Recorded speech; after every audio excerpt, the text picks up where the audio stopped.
One Trick Pony M.Night Shyamalan is back with the movie Trap.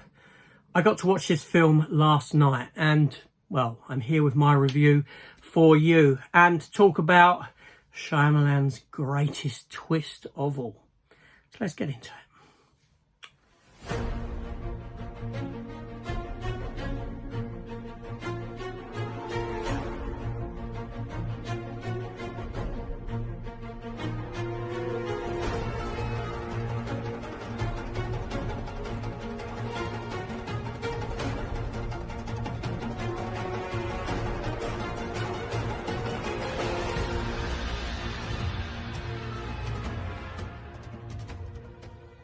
Hi everyone, welcome back to the channel. So Trap, yes, M.Night Shyamalan. The geezer who once brought us classics like Sixth Sense, Unbreakable Signs. He's back with Trap, this 2024 horror mystery thriller, rated 15, runtime of 1 hour and 45 minutes, and starring Josh Hartnett. Yes. So this film here, this follows the story of Cooper, Josh Hartnett's character, who is the father of a young girl called Riley, and the city's kind of thrown into like a frenzy because there's this big performer who's performing in the city at this auditorium by the name of Lady Raven, played by M. Night Shyamalan's own daughter, Salahen Shyamalan or something like that. Nothing like a bit of nepotism thrown into a film, is there? So not only do we get the obligatory M. Night Shyamalan cameo, his daughter's a part of the film as well. Anyway, she plays Lady Raven, this big singer. All the young girls like her, follow her, they all want to go see her concert. So Cooper has taken his daughter to it. But while there, he comes to see there's a lot of police activity going on, and well, to the surprise of him, and he's curious about what it's all for. And it turns out that they suspect that this brutal mass murderer named the Butcher is going to be there at this concert. Lo and behold, he is, in the form of Cooper himself. Now, this isn't a spoiler because we know this from the trailer of the movie. So he's there and he's got to try and get out of this auditorium, out of this place, without the police and the FBI profilers profiling him, figuring out that he's the Butcher while he's got his daughter there. And that's essentially what the film is about. Now, the film has got, you know, a beginning, a middle and an end. Okay, like any film generally does. Only this film is structured really badly. It's really poorly structured, right? Because the beginning of the film follows him and his daughter. Him and his daughter at this concert. And this is where all this stuff comes about, where he's got to find out what's going on and use his smarts to try and outsmart the police and the FBI to try and get out of the auditorium without being profiled, without being seen. And he does this by utilising his daughter and pretending she had leukemia to get her on stage with the main singer, and to work his way out with them, because these people are not going to be profiled as they leave the auditorium. Everyone else will be.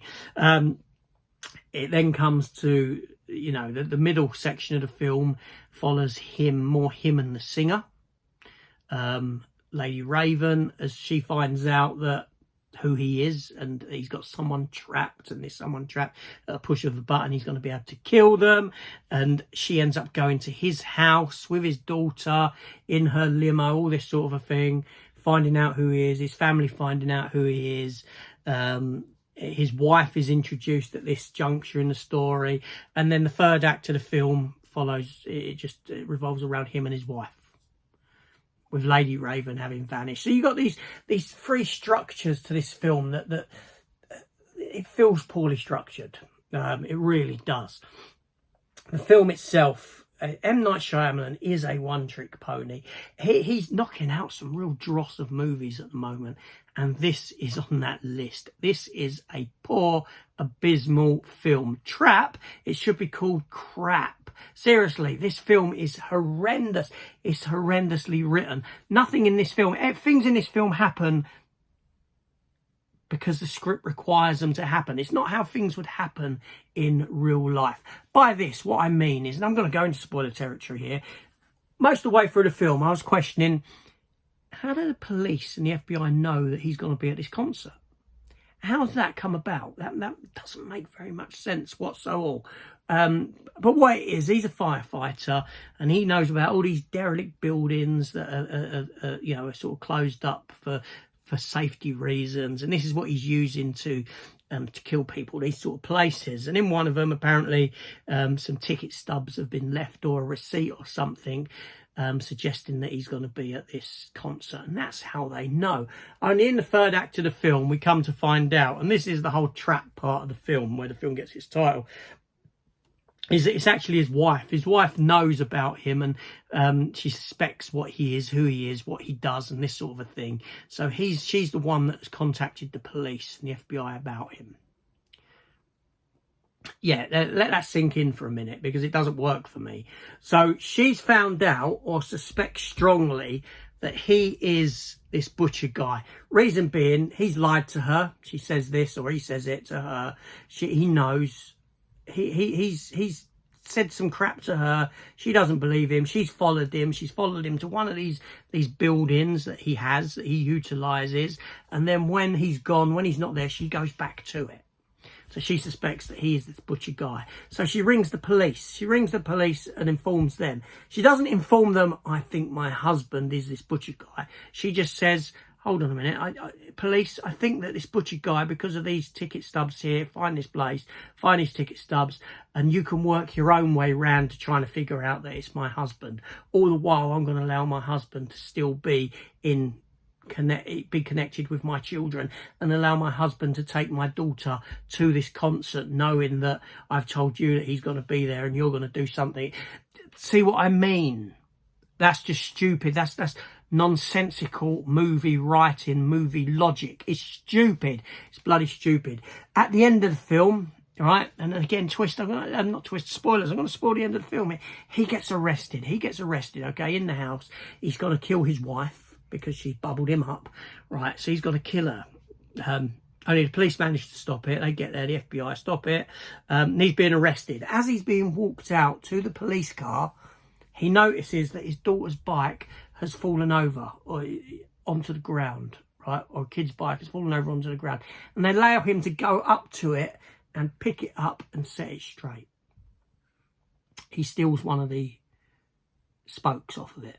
He's got about half a dozen armed police around him with guns on him, watching his every move, and he managed to steal a spoke from this bike. The fact they've even allowed him to pick it up is nonsensical, right? Before he gets into the police van, he's chucked into the police van, another police car comes around the corner and lets the kids out. They let the kids out while he's there being arrested. That wouldn't ever happen. They would wait till he's gone. But no, not. That's not just enough. One of the kids runs up and hugs him, and they let them do this. He was just going to kill the wife. How do they know you're not a danger to the kids at this stage? Seriously, this is one of the most frustratingly written films, structured films I have ever seen, right? And people are allowing this to pass as entertainment, as good storytelling. It's not. This is utter crap. Crap at its worst. Like I said, trap is crap. There's no logic in the writing of this film, and this is Shyamalan's biggest twist of all. That he's got everyone believing that he's actually a decent filmmaker, when in reality, he's not. He's had a couple of hits at the beginning. He had some good ideas, one-trick pony ideas. They played out maybe 3-4 times and worked for him. And now it's just all dross that follows thereafter. Abysmally written, abysmally directed. There's some questionable acting in this movie, even from Josh Hartnett himself.